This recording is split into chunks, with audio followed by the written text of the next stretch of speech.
जय शिवराय शेतकरी बांधवांनो, पीएम किसान योजनेची केवायसी 30 जून पूर्वी करून घ्या, अन्यथा 23वा हप्ता तुमच्या बँक खात्यात जमा होणार नाही, अशी माहिती कृषी सहाय्यक असतील, कृषी अधिकारी असतील किंवा कृषी विभागाच्या माध्यमातून वारंवार देण्यात येत आहे.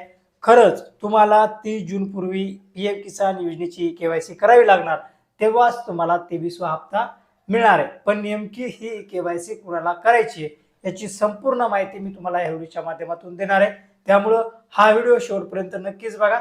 अशाच अपडेट आणि माहितीपूर्ण व्हिडिओसाठी आपल्या यूट्यूब चॅनलला सबस्क्राईब करा. तर मित्रांनो, पीएम किसान योजनेची ई केवायसी करणं बंधनकारक करण्यात आलेले आहे आणि ती सर्व शेतकऱ्यांनी करावी अशी विनंती करण्यात येते. कारण पीएम किसान योजनेची ई केवायसी तुम्ही जर यापूर्वी केली असेल तर तरीही तुम्ही एकदा तुमची ई केवायसी झालेली आहे की नाही हे कन्फर्म करा. कोणत्याही भ्रमात राहू नका की मी पाठीमागे ई केवायसी केली होती आणि मला आता ई केवायसी करायची गरज नाही. कारण मुख्यमंत्री माझी लाडकी बहीण योजनेचंच उदाहरण घ्या.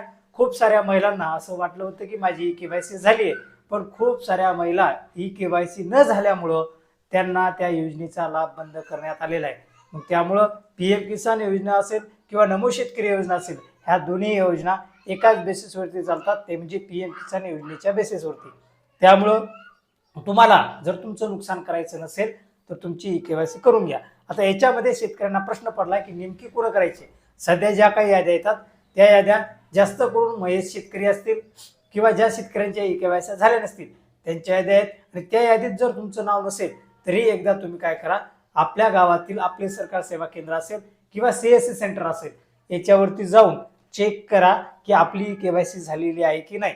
तुमची जर ई केवायसी झालेली असेल तर तुम्हाला ई केवायसी ऑलरेडी डन असं दाखवेल, तुम्हाला ई केवायसी करायची गरज नाही. पण तरी पण तुम्ही केवायसी करू शकता. तर ती कशी करू शकता, ई केवायसी ऑलरेडी डन असेल तरी करता येते. त्यासाठी तुम्हाला तुमच्या मोबाईलच्या माध्यमातून पीएम किसान नावाचं ॲप्लिकेशन आहे, त्या ॲप्लिकेशनच्या माध्यमातून दिवसातून तुम्ही 4 वेळेस जरी ई केवायसी केली तरी ई केवायसी होते. ती ई केवायसी कशी करायची ते आपण आपल्या व्हिडिओच्या माध्यमातून बघितलेलं आहे. यापूर्वी मी तुम्हाला तो व्हिडिओ दिलेला आहे की मोबाईलच्या माध्यमातून पीएम किसान योजनेची ई केवायसी कशी करायची, ती पण 2 मिनिटात. आणि तुम्हाला ह्या दोन्ही गोष्टी येत नसतील तर लवकरात लवकर सीएससी सेंटरवर जा, तिथे जाऊन बघा आणि ई केवायसी करून घ्या. कारण एक वेळेस का तुमचा हप्ता बंद झाला तर परत तुम्हाला नमो शेतकरी योजना असेल किंवा पीएम किसान योजना असेल या कोणत्याही योजनेचा लाभ मिळणार नाही. त्यामुळं कोणत्याही भ्रमात राहू नका. मी ई केवायसी यापूर्वी केली होती आणि मला परत करायची गरज नाही. तुमच्यासमोर उदाहरण आहे, मुख्यमंत्री माझी लाडकी बहीण योजनेमधून लाखो महिला अपात्र करण्यात आलेल्या आहेत. त्याच्यामुळं कोणतंही रिस्क घेऊ नका.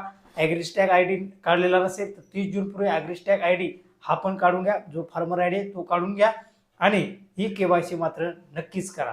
कारण 2000 रुपये शेतकऱ्यांसाठी भरपूर असतात. तर हा व्हिडिओ कसा वाटला कमेंट बॉक्समध्ये नक्कीच सांगा. अशाच अपडेट आणि माहिती पूर्ण व्हिडिओसाठी यूट्यूब चॅनलला सबस्क्राईब करा. भेटतो मित्रांनो पुढील व्हिडिओमध्ये आणि पुढील एका नवीन माहितीसह. तोपर्यंत थांबतो. जय हिंद, जय महाराष्ट्र.